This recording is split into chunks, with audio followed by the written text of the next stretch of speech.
Welcome back. So now that we've gone through using the binomial formula, which is pretty nice because it applies to any probability situation, binomial probability situation. So P could be pretty much anything, and Q obviously is the leftovers to get up to 1. Excuse me. We can now look at the other method, which is using the table in the back of the book. So it's located in Appendix A, and it's titled Table A1. Now, the only restrictions that we have for that is that n can't be anything. N is only eligible to be up to 8. So 8 is the largest you can have for n if you're going to use the table. So it's not a huge sample size. So most of the time, you're going to have to be using the probability distribution formula.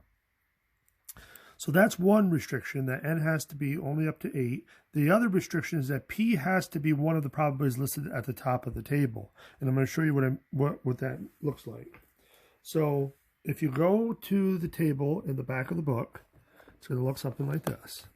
Now, it's a little hard to read, so I'm going to try to keep it flat here.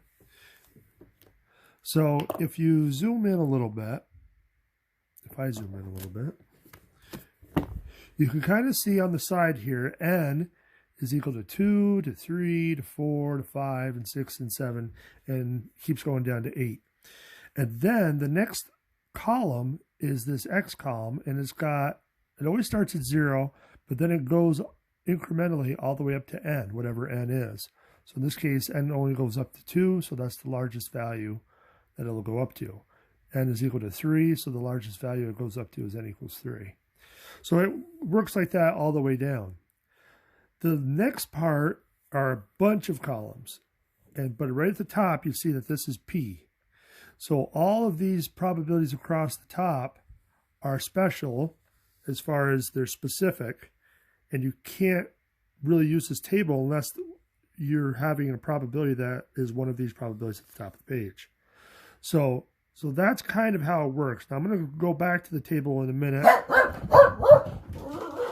Whoop. Excuse the dog barking. That was unintentional. So let me go back to the notes. All right, so to show you how quickly this can be done using the table, it says find the probability of x successes given the probability p of success on a given trial. So n is equal to 8, x is equal to 2, p is equal to 0.05. So going back to the table, we got to first start with n equal to 8. So we're going to work our way down to here. And then, I've already forgotten what it was. X was equal to 2 and p was 0.05. So now we go down the next column down to x equals 2. So we're pretty much fixed to be using this row of possibilities. But now they said the probability was 0.05. So if we go back up to the top, 0.05 is the second column here. So we're going to go all the way down, cross-reference, and we see that we get 0.051. Done. That is the answer. So the probability of exactly two successes out of the 8 trials with a probability of 0.05 is equal to 0.051. Done. So that's how quick it is with the table. So let's do it again for these next ones, and then we'll take a break. So we got n is equal to 5, x is equal to 1, p is 0.07. So n is equal to 5, so that means we're going to be here.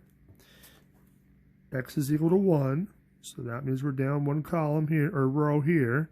And then we need 0.7, so 0.7, and you just got to be careful, make sure you cross-reference carefully.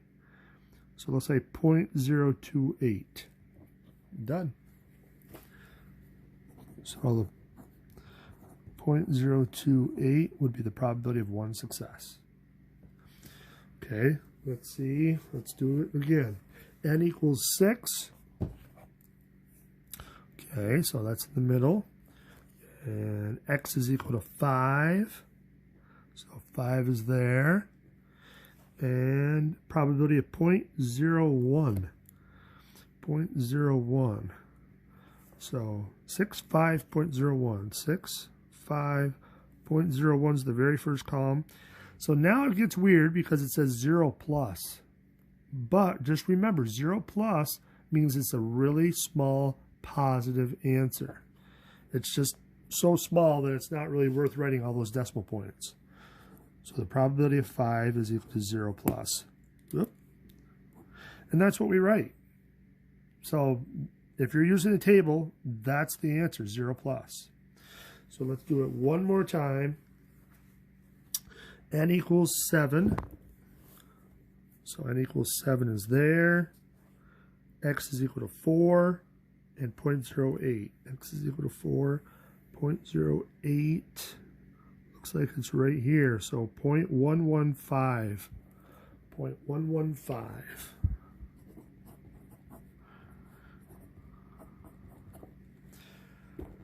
So not too bad using the table. It's very quick once you get the hang of navigating the different columns and rows and whatnot. Now, where it gets a little bit more interesting and more useful is the second part of this, which is looking at those batch cases where you got at least or at most and whatnot. So we'll do that in the next video.